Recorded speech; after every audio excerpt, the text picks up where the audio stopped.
Let's jump right into this explainer. Today, we're looking at what honestly might be the most highly structured, high-stakes moving operation in all of ancient history, the logistics behind transporting the Israelite Tabernacle.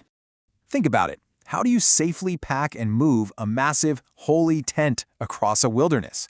To wrap our heads around this giant logistical puzzle, we need to break down the exact division of labor and the incredibly strict demographic census that made it all possible. Now, you might be wondering about the stakes here. Well, they were literally life or death. The source text makes it crystal clear. Making a mistake on this job wasn't just a fireable offense, it was fatal. There was zero room for error.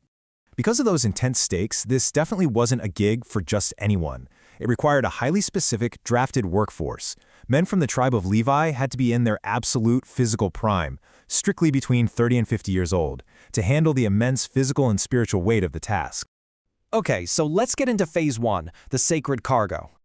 This brings us to our first specialized crew, the Kohathites.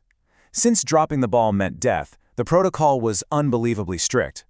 Aaron and his sons, the priests, had to completely pack and cover the most sacred items, like the ark and the golden altar.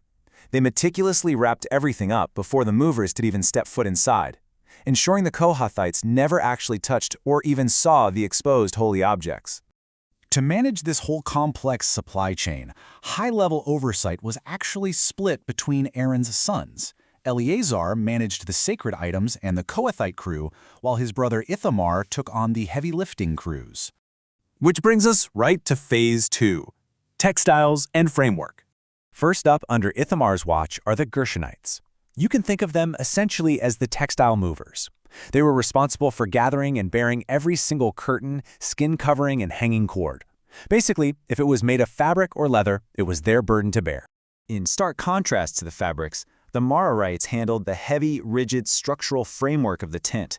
These guys were responsible for tracking every single board, connecting pillar and socket, literally by name. Moving on to Phase 3, the workforce census. To pull off an operation of this incredible magnitude smoothly, Moses and Aaron needed exact data.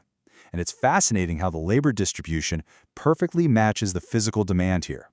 The Merarites were burdened with the absolute heaviest structural boards and pillars, right? Well, naturally, they required the largest drafted workforce, coming in at 3,200 men. Add all three families together, and that brings us to our grand total, 8,580 specialized workers, all of them perfectly synchronized according to their specific service and physical burden. As we wrap up this explainer, I want you to just consider the incredible scale of this ancient data and organization. Seriously, what modern logistical operation requires this level of fatal precision? Think about how our modern supply chains compare to a system where tracking every single pin and cord was quite literally a matter of divine life and death. Pretty wild to think about, right?